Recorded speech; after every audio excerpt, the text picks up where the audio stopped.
As you can see, I've invested quite heavily in bump keys.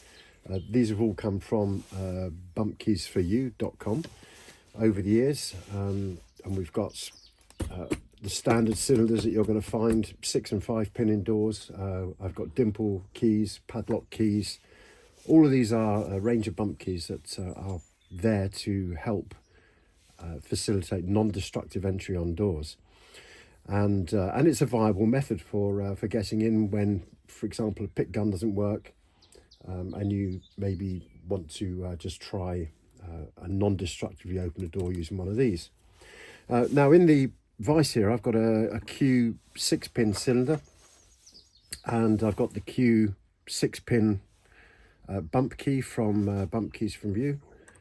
And when it's in the vise like this, you can get your hand virtually cradle around the cylinder, and you can bump, as you can see, and it's quite easy to get the timing right and to be able to hit this without your hand getting in the way. But obviously when you're on a door, the more realistic way of practicing this would be, for example, if the door frame is right here, there's a handle in the way, there's a door frame, and sometimes there's even a wall, and so you're going from the front of the cylinder, and basically you're just having to work with all of the impediments around you, all the stuff that's impeding you. So although it looks easy to bump when it's in the vise, in reality when you're out in the field, this can often be really difficult, especially if you're right-handed and the lock is on the left.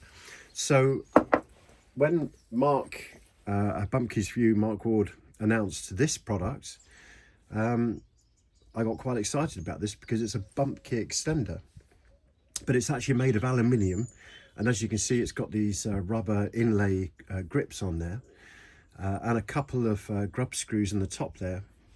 It obviously comes with an Allen key, and what this allows you to do is to put the bump key inside there and effectively tighten the grub screws into the hole in the key where you would normally attach it to your key ring.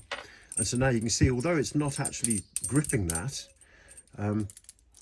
it has actually extended that key considerably, and also there's a bit of flexibility on there. So now when you come to bumping this, you can have your hand away, rather than cradle the cylinder like I did just now. You can actually have your hand to the side of the cylinder, and then that'll allow you to operate the bump key without, first of all, hitting your fingers, and secondly, of course, without worrying about the door frame getting in the way. So let's just see if we can bump this. Of course, it's the demo now, so it's not going to go, but again, as I say, it's all down to timing. There we go. So we've got that open, and of course I've been able to keep everything far away from this, and it's a far more realistic interpretation of what happens out in the field. Now the next thing is, this is opened in an anti-clockwise direction, but let's say, for example, on the door we wanted it to go clockwise. If we take this attachment off just by undoing those two grub screws, what I need to do now is be able to spin that key past the shear line with a plug spinner, basically, and that is the next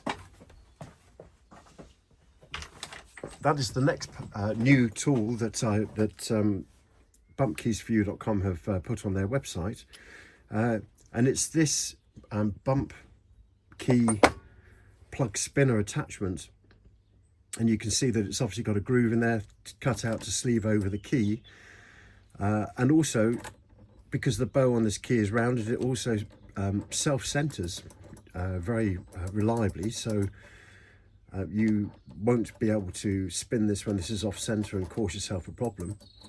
And what I've done, this is a fairly standard, industry standard plug spinner, and it comes with several adapters that magnetically hold inside here. So this is the one that I normally use, which, as you can see, is the thin keyway adapter for plug spinning.